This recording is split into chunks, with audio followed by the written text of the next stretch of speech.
Alright, here we go. How do we know that a human being didn't write the Torah? Because there are things in the Torah that no human being could have known or would ever have said. One of them we find in Vayikra 11. Vayikra 11. Pasha Shmini. Pasha Shmini, Vayikra 11. It says this. Yedaber Hashem al Moshe ve'el Aaron le'mo aleim. Hashem spoke to Moshe and Aaron, and he said to them, Dabru al b'nei Yisrael, le'mo zoi zechaya asher tochilu mikol behemot asher al haaretz. This is the animals that you may eat amongst all the animals on the face of the earth. Very important first sentence. We're talking about all the animals on the face of the earth. About all the animals on the face of the earth. Now we said already, this is a strange thing to put in a book. If there's no God, why are you limiting your food supply? Why are you saying you can eat some animals and you can't eat other animals? It's super rational. It's beyond human reason to do such a thing. And the thing is to say, because the ones that don't have these two signs are tameh. So the whole idea of tuma and tameh, tahara and tuma, is also super rational. Like, where does all this whole idea come from? That you do certain things and then you become defiled, and then you can't come into the holy place because you're defiled, and you have to go to a mikveh. How does going to a mikveh get away from the defilement? So we're entering a whole world of things that are beyond human reason. And this is Kol Mafreshet Pawi. I should have told you to bring a chumash. Anyway, you can take one. Kol Mafreshet Pasta.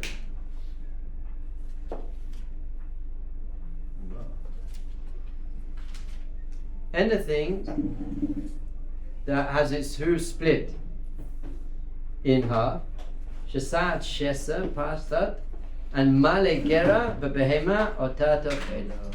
So it has to have two signs. To be a kosher animal, you need two signs. Did you know that? What are they? The parents says it. It's all the joke. It's always the joke. The two signs, you need a fully cloven hooves and chewing the cud. Et ze lo tochelu mimale hagera umimafrise haparsa. But out of the cud chewing and split in hooves animals, these ones you can't eat. Et agama. Why can't you eat the camel? Because male gerahu, it chews the cud.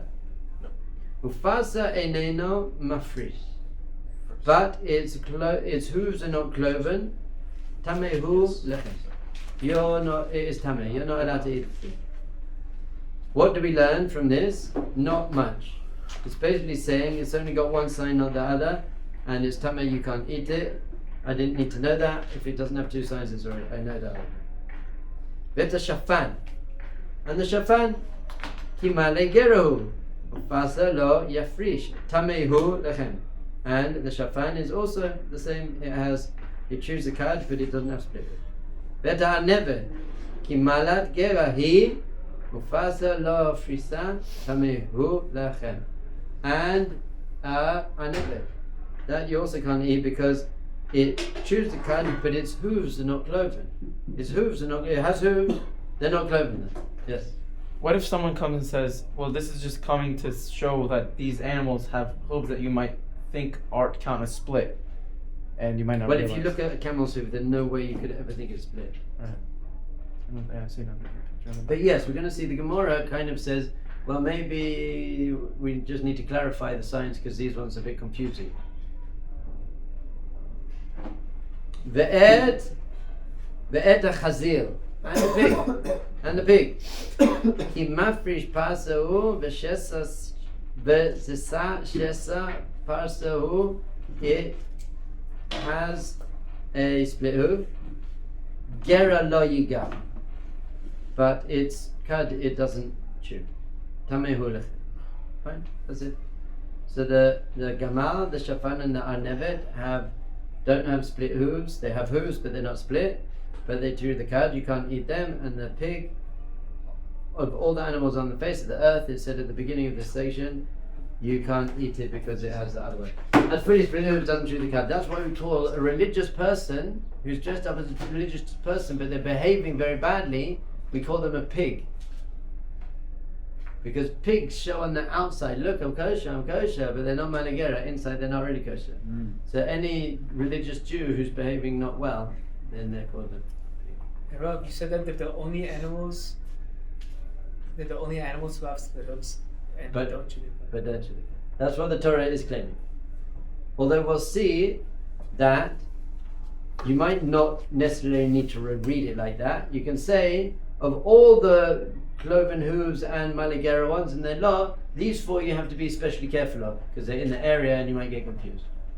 So that's how refutation people want to say. That's what people who refute this say, saying this isn't an exhaustive list. It's just saying of all of the cloven hooved animals and all of the ones who do, there might be many of them, then these are the ones you can't eat.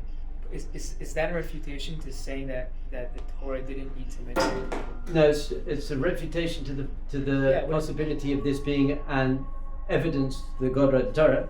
Because a human being could say, look, there are lots of these animals, but just be careful of these four. So it doesn't show that the Torah isn't divine, but it just takes away this from being a proof that it is. Because anyone could write that.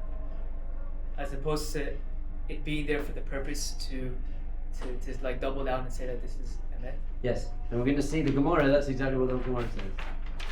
I don't think we're going to learn the whole Gemara today. So here we go, Gemara. Tana Rabbanan. Oh, you didn't think, you thought you were going to have a break from Gemara, you were wrong. Tana Rabbanan, Elu Heim Simane Behema, Kol Behema Fresh Basit Fine. These are the signs that you need to be kosher. Kol Behema Shemalik Gera, Beyadu She'im La Shinayim Lamala Utohara. Let's just do it in English. The Mishnah says that the signs of a kosher animal are split hooves. Then it makes this claim: any animal that chews the cud certainly has no upper front teeth. The inside. You know what? Just to save time, I'm not going to learn this whole Gemara with you because you can learn it on your own. I just want to turn over to the other side for what is actually important. And I underlined it. Rabbi Yishmael, the school of Rabbi Yishmael taught the camel because it chews its cud. Can we read it in Hebrew? Sorry, just go back over one page. Et gamal ki male gerahu. This is what the Torah says. This is a direct quote from the Torah. That you can't eat the gamal because it chews its cud, but it doesn't have split hooves. Shalit ba'olamo, the ruler of the world, yoidea she'ein lecha daba male gera v'tamei ela gamal. The ruler of the world knows that there's nothing that has these signs apart from the gamal and the shafan and the anevet. Lefichek prat bo akatuv hu. That's why the pasuk in the Torah says hu. That we're learning out from the word hu, that this is an exhaustive list. Are you with me here? We said before, that pasuk can be read of one of two ways. Either this is an exhaustive list, these are the only 4 animals on the face of the planet, or no, it's just saying 4 amongst many. You can read it both ways. So our oral tradition says, based on the word hu, that it's not, these are the only 4 on the face of the planet, and only God could possibly know that. If it wasn't the only 4 on the face of the planet, then anyone could know that. Anyone could say anything. So the Gemara, are we doing, how do we know that the oral tradition is true as well? Or just the Torah? I was about to ask. That one too. We need to understand, how do we know that the oral tradition was also given on Mount Sinai? How do you, just very quickly, does anyone know how we know that the Mishnah, basically the oral tradition, was also given on Mount Sinai? It wasn't just made up by rabbis 2,000 years later. Is it because we can trace the train of thought up and up and up? We have an unbroken chain, but the main reason is because you can't understand the Torah at all without the oral Torah. For example, the Torah says you have to put totafot beinenecha. What are totafot? So you know they're tefillin. But how do we know that? How do you know they're not pink flowers? So when Hashem says to Moshe on Mount Sinai, you have to put Totfa Beininecha. Moshe says, I will do, just can you tell me what they are? The Gemara, the Torah says, when you kill animals to eat them, you have to kill them ka'asher siviticha. You have to kill them in the way I told you. Where in the Torah does it tell us how to kill animals? It doesn't tell us. So the Torah itself is saying there's stuff that was said on Mount Sinai that wasn't actually written down. There are many, many examples of this. There's no punctuation in the Torah. So it says you're not allowed to cook a goat in its mother's chet lamed bet. What does chet lamed bet spell? Halav or chelev, which means fat. So maybe you could have been eating cheeseburgers all this time with chelev. So that you cannot understand the oral Torah without the written. You've got to put tzitzit. You have to put tzitzit and kamfei bigdehem. You have to put tzitzit on the corner of your clothes. What are tzitzit? Where does the Torah teach us what tzitzit are? It doesn't teach us what tzitzit are. So the whole Torah itself is, you can't understand it unless Hashem also told us to. So if someone says, what about the Karaites? So I'd say to the Karaites, the Karaites say we have to put tzitzit. So what are tzitzit Karaites? What are they?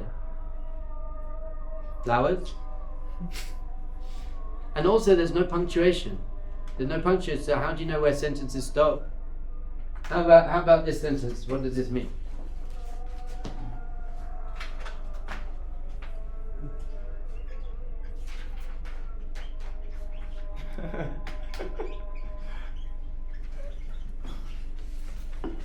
Oh no. Obvious. What does that sentence mean? Well, it really depends where you put the comma. Let's eat, Grandma, or let's eat, Grandma.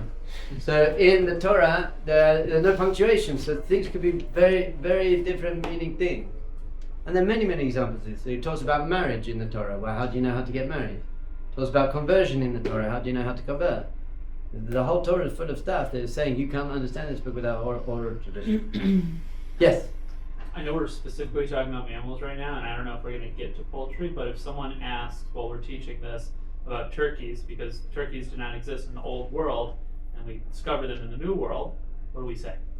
I'd say we're not talking about that at the moment. But we'd say we have signs for birds as well. And based on the signs that we have, it's like a formula. For example, we didn't have electricity back then. So how do you know if you can use electricity on Shabbos or not? There wasn't electricity in the time of the Torah. How do you know you can use a car? Because the Torah gives us the formulae. And based on that, you can get the biggest experts on the face of the planet and see how does this apply to modern day things. So it doesn't matter if turkeys are whatever. Once we've got the definition of what a kosher bird is, then the masters will tell us, does a turkey fit into that definition? Yeah. I understand that the oral Torah can help us understand the Torah, it's the only way we can really understand it. But does that mean that it's unbreakable evidence that it was given to us at Mount Sinai and that that the Torah was? No, that the oral Torah was. All we know is that there had to have been an oral Torah given at Mount Sinai. That's all. I know that for a fact. Once again, my examples. We don't know what tzitzit and tefillin are. If something, Hashem must have explained what that was. Once I can prove that the Torah was given at Mount Sinai, which we're doing now. Okay. That in itself proves that something else was said. For me, the best one is the kasher tzibaticha. If you want to eat animals, you have to kill them in the way I taught you. Okay, I will, but that must mean, if I go into your emails, I hack into your emails and I see a message from a woman saying, hey, meet me where we discussed. And I check your whole emails for the last 50 years. And nowhere do I see. But I know for a fact you spoke to this woman at some other point on the phone. I know for a fact there was some other communication going on. Mm-hmm. The Torah also says things in the way that I showed you. Build the menorah in the way Kamareh alaha, how I showed you on the mountain. So there are lots of things that are directly saying that other stuff. Now, how do you know that the oral tradition that we have is the one that was given on Mount Sinai? Because there are no other options. No one else says they have it. Christians aren't saying, no, we have the real oral tradition. And no one else is saying it. So we've got the only one out there. How do you know it was transmitted correctly though? How do you know there's been 2,000 of years, thousands of years of transmission? How do we know that the transmission? Have you ever heard of broken telephone? Chinese whispers, we call it in England, by the way. Not very nice, I think. They broke it down a bit. So if you get a group of people and they can't pass on a simple message very well, how are you going to pass on this over thousands of generations? That's a fair question. We just got messed up over it. So I should have done a whole class just on it. But there are many answers to that question. Number one is Chinese whispers. Broken telephone is whispered. The oral tradition was never whispered. It was shouted and learned in yeshivas, and it was lived. They were actually doing it. It wasn't like 9 congregations were putting on tefillin, they're black, and 1 they're putting on blue tefillin. So it was shouted out and corrected in every generation. In fact, Rabbi Lawrence Kellerman went to a university, I think San Diego, a university in San Diego, and he got 120 kids, something like that, maybe more. And he split them up into groups of 20. And he did broken telephone with them, and he gave them a message, and they passed it down. How many of the groups got it right? None. So then he said, okay, let's try again. I'm going to give $20 to every member of the group that gets it right. How many got it right? I think 1 or 2. They got it right. Why? Because once it's valuable, then you make sure you pass it down better. Then he said, okay, I'm going to do it again. We're going to get all the number 1s. I'm going to tell the message to all the number 1s. And they're going to pass it on to the number 2s. Before the number 2s pass it on to the number 3s, they're going to get together and discuss the message. And they're going to discuss the message. So if 5 out of the 6 groups said, he said this, and 1 said no, he said that, then you self-correct. And then the 2s give it on to the 3s, and before the 3s give it on to the 4, you collect together and you discuss it. How many got it right? All of them. So once you've got very, very, very, very important information that is being checked all the time, through every generation, and is the same in every congregation all over the world, and it's very, very important, and is being passed down by the geniuses, not some stoned university kids, then we know that it was actually also passed down very accurately. Just the fact that every Torah scroll in the world is the same is also. Yeah. So even within the oral tradition, you said there's a lot of machloket. So within that, good. Well, no, that's not today's class, but yes. Where does machlokas come from? And do you want to know the quick answer to where machlokas comes from? At the end of Korbanot, before you start Pesukei Zimra, you say the 13 parts of the exegesis. Hermeneutical principles. Exactly. Rabbi Ishmael. So basically, this is how it works. Very quick, I went totally off topic, but it's good to know. You've got a pasuk. That pasuk, you're allowed to pass through any one of those 13 hermeneutical principles. And what comes out will be different. But that's okay. So Hillel takes that pasuk and puts it through that one, and Shammai puts it through that one, and they come out with different things. Elu ve'elu divrei Elokim chai. So if anyone says to you that the Torah, that Judaism is a rabbinic religion, oh, it's just a rabbinic, the rabbis made up 80% of Judaism. Is that true, by the way? The rabbis made up 80% of Judaism? Yeah? Lighting candles, that's not in the Torah. For Shabbos, lighting candles, not in the Torah. Wearing kippah, that's not in the Torah. You can't eat chicken and milk together, that's not in the Torah. Most of what we're doing, not in the Torah. This is a joke I used to tell. I still tell it. Moshe went up to the mountain, and Hashem says to Moshe, Al tivashal gidi b'chalav imo. You shall not cook a goat in its mother's milk. So Moshe says, oh, does that mean we have to wait for 6 hours between milk and meat? And Hashem says, no, dude, just don't kick a goat in its mother's milk. And he says, oh, does that mean we can't have chicken and milk together? And Hashem's like, dude, Moshe, what's wrong with you? I just said, don't cook a goat in its mother's milk. And Moshe says, hold on, that means we have to have separate plates for milk. Hashem says, I'll just have it your way, man. That's the whole of Judaism. So, the answer to the question is, absolutely. It is a rabbinic religion, that's how God planned it. God said, I'm going to give you the structure, and I want you to create a religion. I want this to be a partnership. I don't want to be a dogmatic dictator. Now, the partnership is based on you can't mess it up. If I say don't eat pig, you can't eat pig. But you can add brachas, why not? You can add candles, you can add Purim and Chanukah, you can add stuff. Well, you got to know what you can add and what you can't add. You can't add an extra thing to the, whatever it is. But. So we say, it's a partnership. Hashem wants us to be a partner with Him in the creation of Judaism. And it says in the Torah, by the way. Torah says, you listen to the rabbi, Parshas Mishpatim. Listen to the rabbis who were in your time. Okay, anyway, back to our preordained class. So I've underlined it in English on the other side of the page. The ruler of his world knows that nothing other than the camel chooses code. And it's still not kosher. Therefore, the verse singles it out with the word it. It and no other. It means this is a exhaustive list. In all 3 Pesukim says who? Pardon? In all 3 Pesukim says who? Says who in honor. The same way, just look down to the pig. Et החזיר כי מפריש פסה הוא. שליט בעולמו יודע שאין לך דבר שמפריש פסה וטמא. אלא חזיר. לפיכך ברא בהוראת כתוב הוא.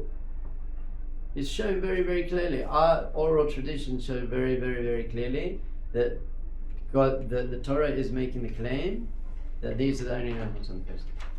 So then if someone wants to refute you and say, you know what, but the rabbis just said that. Forget, I don't care about the oral tradition. The rabbis made it up. The rabbis said that these are the only 4 animals on the face of the planet. What would you say to them at that point? But they didn't know either. They didn't know either. It's also 2,000, yeah, but the rabbis are 2,000 years ago. How do rabbis living in the Middle East 2,000 years ago know every animal in Argentina and Australia? And that's also an amazing claim to make. Why would they make that claim? Unless they had it passed down in their oral tradition. It's a very, very bad claim to make. You with me? We good? We good. You don't look happy? Curious. I'm very happy with it. I'm very happy. I spoke in the Hasidic yeshiva for 4.5 hours on Thursday night. And I did this for them.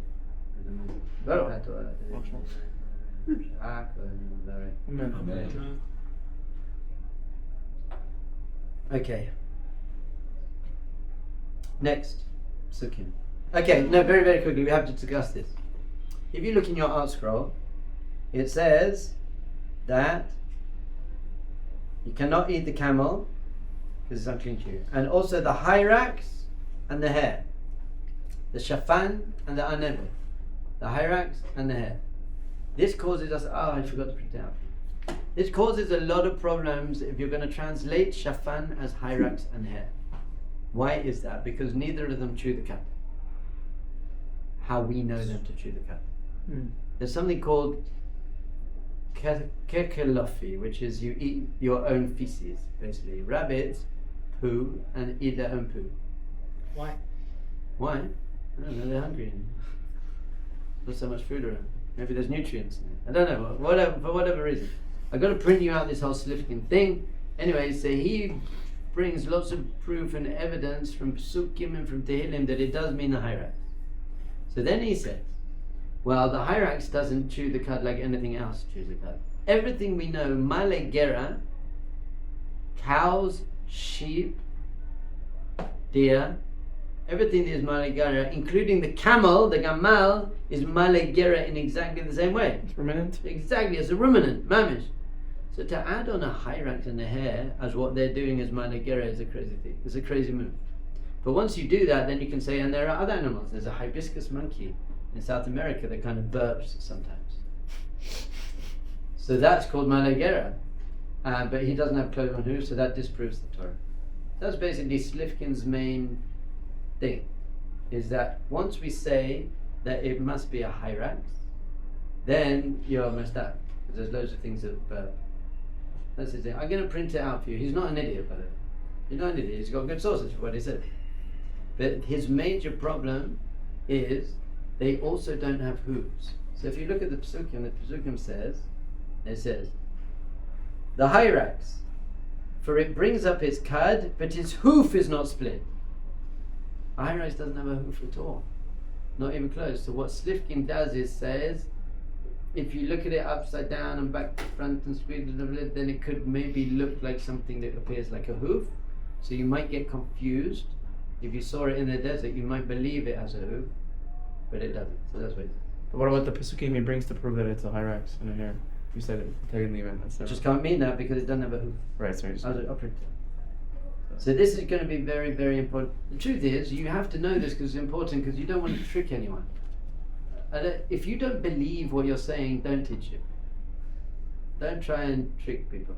You've got to really sit down and learn the Psukim and understand and learn Slifkin and understand what they're saying. And he brings some rabbis who say this, by the way. And you really got to say, my whole thing at this point, usually people don't ask this. People aren't clever enough to ask this question, but because I want to be very honest and authentic, I sometimes ask it for them. I think it's very, very important for you to send people to refutations against what you're saying. Tell them about that book. Who Wrote the Bible by Elliot Friedman. I want you to read that book. I read that book. I'm not scared of you seeing the refutations. I've done discovery things, and I told people at the end, look up Natan Slifkin's work. I want you to see it, because you just got to be honest and real. Otherwise, it's brainwashing. You're just trying to manipulate people to believe what you believe, and hiding all the evidence that goes against you. We want to do exactly the opposite. I'm not scared of the evidence. I'm not scared of the refutation, because we have very, very solid answers. One of Slifkin's thing is, he basically says you can't trust the oral tradition. He said you must be one of those Jews who hold that the Talmud is God-given as well. So that's where he got a bit of trouble for that. Whatever. It's very clear at the moment that it's just Shafan and the Aneve are not a hyrax and a hair, which is Art Scroll. I don't know what. Not a good idea. It's not a. Now our problem is, what are they then? What is a Shafan and an Aneve? I don't know. I don't have an answer to that question. They must be extinct, or they must be. So someone once said in one of my classes, no, whoever wrote the Torah was very clever. He made the claim, but then he just put in these two names of other animals, just in case you find other animals, and if you do, you'll say, well, that's the Anevet then. You could have done like, that's not enough. What if there are even more out there? You know? Well, let's just assume that there could only two. I thought that was a brilliant idea. I just love how people think. Did you understand that? Just shove in two extra in case. There's a Shafan. So what's the answer to that question? What did you do with the pig? Beautiful. Why didn't you do it with pig then? Pig, he only gives one. He should have added an extra two, like the fluky and the blub blub. He didn't do it with the pig, so he wasn't doing it for this. This is why, by the way, I don't know if you like Gemara or not, but once you understand what it's doing, it's madness. It's a game. Gemara, for me, the day I let go of it needing to be relevant was the day I tapped into the power of the Gemara. I hated it for a long time. I was like, who cares? I just don't care. So what? You can build a sukkah on a boat or not. I just don't care. But once I realized it's not meant to be relevant, necessarily. Halacha is meant to be very relevant. Davening is relevant. Musa is very relevant. Chassidut is very relevant. Gemara, I don't need to be relevant, and it's training you to think like Rashi. You want to think like Tosfos and Rashi, and only then can you learn anything else. So you start playing the game, then this all becomes amazing. Then you can actually speak to people and debate with people. Fine. How about this? The only other question I've ever heard on this piece of evidence is the hippopotamus. People will say, the hippo has hooves that are fully split, but they don't chew the cud. It's toes, no? It has toes, but if you look at a pig and stuff, they look pretty toey as well. But it's not about that. I GBT'd it and it said hippo, but I. Oh, said it? Good. But That's the one that comes up. Yeah. I asked more about it, and then it was like, maybe it's not referring to. No, I'll tell you the difference. What have the pig, the pig, cow, sheep, and goat got in common when it comes to feet? They all have 4 toes, but the 2 at the back aren't used. They're useless, basically. Unless you're in mud, apparently it helps you in mud. So they put all of their weight on the front 2, and you've got these 2 little ones sticking out the back. Hippos have all their weight on all 4. It's a completely different foot structure, fetal structure. So that's the answer. Someone says, what about the hippo? You say, this is why it's different. It was on all 4 and this was on 2. So it's not called a split hoof, because that would be a split hoof. It's just a split. It's not called a hoof. It's not called. Is there oral tradition to confirm that? Confirm what? The hippo. Yes. The oral tradition is that the pig is the only animal on the face of the planet that has split hooves but doesn't chew the cud. I'm referring to how the hoof has to be split in the way that it's split with the cow and the sheep, and not. No. Once we see that all the animals that we know for sure are kosher have exactly the same feet, and pigs fit that foot and hippos don't, that's clear. I don't even need some oral svara. It's a mitzvah. It's a reality that I can see. You give me a cow, a sheep, and a goat, and a deer, and then you give me a pig and a hippo, pigs have the same feet as all of them, hippos don't. So whatever hippos have is clearly not what the Torah is referring to. Very simple. Very simple, madam. Okay, next. We are moving. Shiva is speaking. Pardon? I think Rosh Hashiva is speaking today. No? No. Is it? Is not? Well, doesn't matter anyway. I am. Isaac the mitzvah. No, he overrides me. So here we go. Here we go. Et zeh tochelu mikol asher b'mayim. Verse 9 now. Vayikra 11:9. This is what you're allowed to eat from what is in the water. Now, why would a human being writing a book coming up with a religion and society limit what you can eat in the water?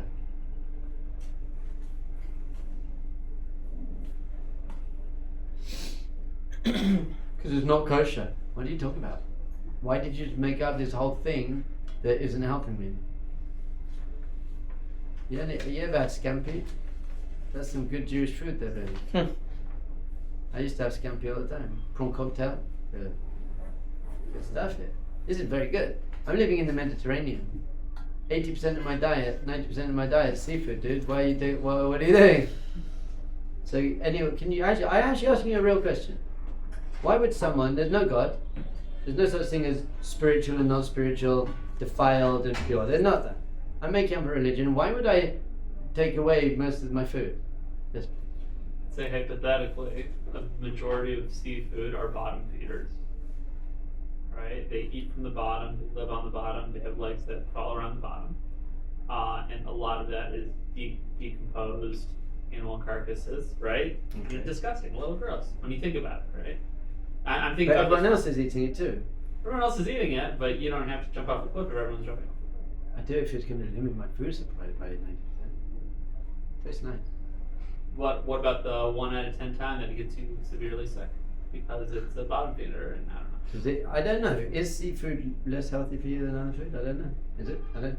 But no one ever claimed it is because it's not physically healthy. Someone said the other day, oh man, it was Jordan Peterson and Ben Shapiro. He had such a good chance. Jordan Peterson said something about how pigs, you have to cook them more. That's why the Torah says, because it was unhealthy to eat pig. And whatever. Anyway, he had a very big opportunity. When I go on not Jordan Peterson, Joe Rogan. When I go on Joe Rogan, I'm going to fix that. But if eating pig got you sick, then it would have got non-Jews sick as well. So it's never a physical healthy. But let's see what it says. You know what? Anything under the water, anywhere in the whole world ever. Kol asher lo snapir b'kashkeshet. Anything that has scales and fins and scales. Anything with fins and scales. B'mayim, b'yamim, u'v'nachalim, otam tochelu. So for it to be kosher, it needs fins and scales. Fins and scales.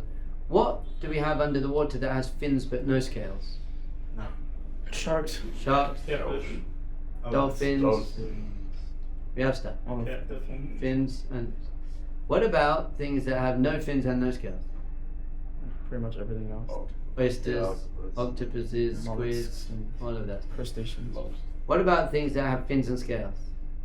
Yeah. Salmon and tuna Goldfish. and sea bass. Actually, not a lot, by the way. It's really cut down. So fine. Then it says, "V'chol asher ein lo snapi v'kashkeshet b'mayim v'nachli mikol sheretz b'mayim mikol nefesh v'chaya asher b'mayim sheges heim lechem." And anything that doesn't have these things, you can't eat that. What did you add by that second thing? In order to be kosher, it has to have fins and scales. And anything that doesn't have fins and scales is not kosher. Thanks, dude. You didn't add anything by repeating it. So then the Gemara, the Mishnah in Nida, the Mishnah in Nida 6 says, makes a claim, which is anything that has scales will also have fins. Anything that has scales will also have fins. Therefore, there's no thing under any water anywhere on the face of the planet that has scales but doesn't have fins. Doesn't exist. What are you gaining by making that claim? All scales have fins, is that what you're saying? All things under the water that have scales also have fins. I.e., there's nothing with scales and no fins. What are you gaining by making that claim? That they learned from the second pasuk that we read. Second half. Yeah, why are we repeating? Everything that does not have fins and scales in the water is an abomination to you. Here, it repeats it, it's going crazy. This you may eat from everything that's in the water. Everything that has fins and scales in the water, in the seas and the streams, you may eat. Everything that does not have fins and scales in the sea and the stream, and everything, they're an abomination to you, and they will remain an abomination to you. You do not eat of their flesh, you do not abominate their kind. Everything that does not have fins and scales in the water, it is an abomination to you. How'd they learn that from that? Why not Why we repeat? What's the extra language there? I'll tell you what they really done. We should see that one as well. I want you to use your Gemara brain and ask a question. I'm going to repeat what it says. Anything that has scales will also have fins. Ask a question. Why don't you say that the other way around? Well, that's not true the other way around. It's not true the other way. Everything that has scales will also have fins. Ask a question, please. This is the Gemara game. Yeah, animals that don't. It. You know, fish, like, certain types of fish have different, don't have halachic fins, they have scales. There are no fish on the face of the planet that have scales, not fins. There's never been one. What's scales and what's fins? Okay, firstly we have to define what scales are. It's not scaly skin. Someone said to me, what about a sea snake? A sea snake has scales, doesn't have fins. So the Torah's wrong. What would you say to that? The scales don't come off. It doesn't have scales, they have scaly skin. But even more, what I say is, Chazal, our holy sages, knew what snakes were. So they'd never make the claim. If what snakes have are actually called scales, then the Chazal would never make the claim that there's nothing that has scales, not fins. You just say a snake sheds its skin, not scales. Yeah. Maybe it doesn't Basically, refer to all animals. we have to define scale, and there are different types of scales, because sharks have very small scales sometimes. They come off. Maybe we'll look into that deeper as well. But anyway, I got a much better question. Come on, I'm giving you 2 more minutes. To It answer. gives evidence that no one other than a higher being could have written. That's definitely true for me. Yeah. Basically, there's no benefit in saying this. There's no benefit in saying there's nothing that has scales that doesn't have fins. There's no benefit. You didn't gain anything. But you risk your whole book. You risk everything by saying that, because if you find one thing like that, then you're wrong. Now, a little cushion is, the Torah doesn't say that explicitly, it is the Gemara. The Talmud says that. So you can say, but still, once again, why would the Talmud make that claim? Do you want me to tell you that answer to the question? Or should we leave it? I want to leave you with the question. No. The Mishnah says, everything that has scales will have fins. So firstly, it's making an amazing claim. And that proves that God does. Oh. Does. Firstly, it's an amazing claim. Ask a question. Yes? Is this part of the oral Torah that we don't have? And you claim that use the example how, what was your example before? When it doesn't say the specific in the Torah, but we know. No. The Mishnah says explicitly. How it's being brought down to. Where did the Mishnah get that from? It must have got it from the oral tradition. Yeah. Because they're not going to make it up. What rabbi sitting around 2,000 years ago is going to make a claim like that? Why not gaining anything. What's the point of making that claim? It must have been passed down. Must have been passed down. Why? Because you can't know. Because we can take it back to the Gemara before. Only God could know that. No human being could ever know that. Again, should I tell you that question? if everything that has scales also has fins, why didn't the Torah say, in order to be a kosher fish, it has to have scales? Why mention fins at all? Cool, man. It says scales. Everything that, if it has scales, it's kosher. Because everything with scales has fins. So I don't need to say fins and scales. Prove it's from Hashem. Prove it's from Hashem, lagdil Torah v'yadir. That's their conclusion. To show that it's from Hashem. Can you say the question once more? Yes. The Torah says in order to be a kosher fish, you have to have fins and scales. The Gemara says anything that has scales has fins. So surely the Torah could have just said anything that has scales is kosher.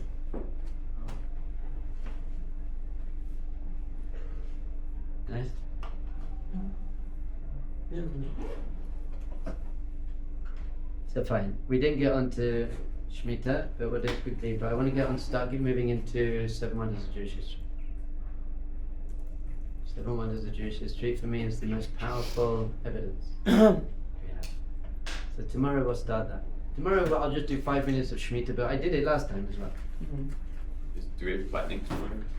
Or Not today. oh no, that's 12. not. That's not. That's play.